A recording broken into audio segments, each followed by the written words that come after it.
and I'm thrilled to be out of D.C. for a day or two. So I do a good job. Maybe I can stay for the weekend.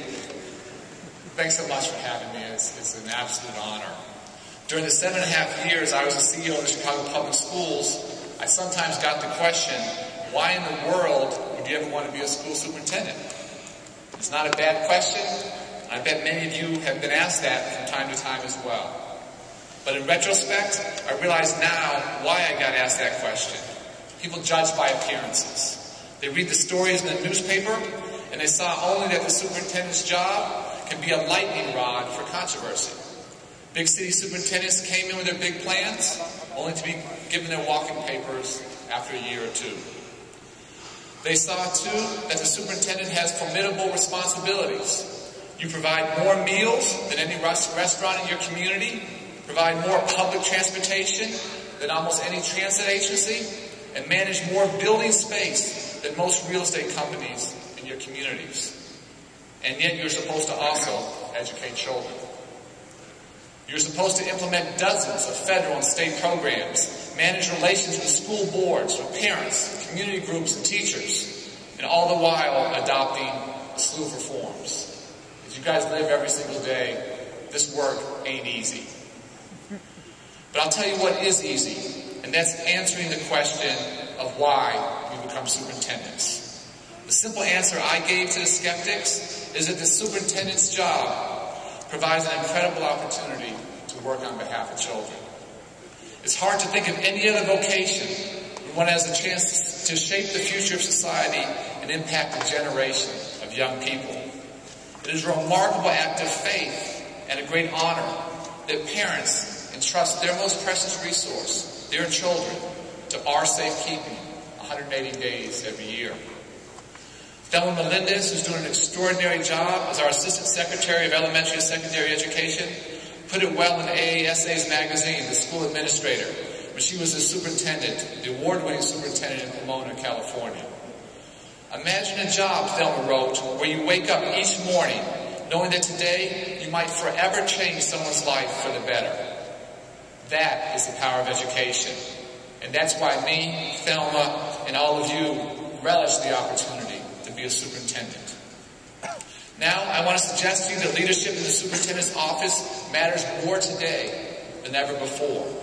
More is demanded of you as all of you are living with fewer resources. That is a stark reality everywhere today.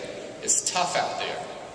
And in an era of a global economy, students can no longer drop out of high school and find decent jobs. Yet we know that today, 3 out of 10 students do drop out of high school. Nearly 60% of our students at community colleges take one or more remedial courses. And far too many students who do graduate from high school are simply not ready for college or the world of work. If we're serious about giving our students the skills necessary to compete successfully and pursue the American dream, collectively, we must find a way, despite the tough times, despite the scarce resources, to do more. As Martin Luther King said, we cannot just wait for equal opportunity to happen. Our children get only one chance at a quality education. As a nation, I'm convinced we have no choice but to educate our way to a better economy. And that's why President Obama has set the goal that by the end of the decade, by 2020, America will once again have the highest college graduation rate in the world. At the same time that a quality education has become more essential in the information age, state and local budget shortfalls are going to make this a brutal year in many districts. There's no tiptoeing around that fact. Despite unprecedented federal support for education, many of you in the coming months face tough decisions about personnel and programs for the upcoming school year. Yet, it is at times like this where I remember a point that the President's Chief of Staff, Rahm Emanuel, famously made. You never want to let a serious crisis go to waste. In obstacles can also lie unique opportunities. Now is the moment to rethink policies that are not serving in the best interest of students and teachers in the classroom. If your distance learning programs are not what they should be, think about what we can do to improve them. If your data collection is not providing the information you need to drive continuous improvement in the classroom, see what best practices you can beg, borrow, and copy from from districts that are the forerunners in data management. If your teacher recruitment and retention campaigns are lagging, build partnerships with area colleges and effective teacher preparation programs. Create a better teacher pipeline and strengthen your recruitment of STEM instructors. If you have a persistently low-performing school in your district, make turning around that school the capstone of your career, not some cross that you have to bear. In so many districts, programs and policies have grown like rings around an oak tree, without any real attention paid to the return on investment for student achievement. If educators and superintendents don't address these issues now, they're likely to only get worse at a time when we probably will have less available funding overall and a potential funding cliff as the Recovery Act runs out. An opportunity like this, the chance to make far-reaching changes to boost student achievement and to truly get students college and career ready, may not come along again in our lifetimes.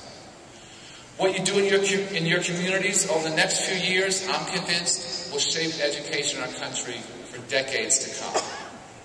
So how can the superintendent lead today? I think of what might be called the 4 C's of leadership: courage, collaboration, capacity, and commitment.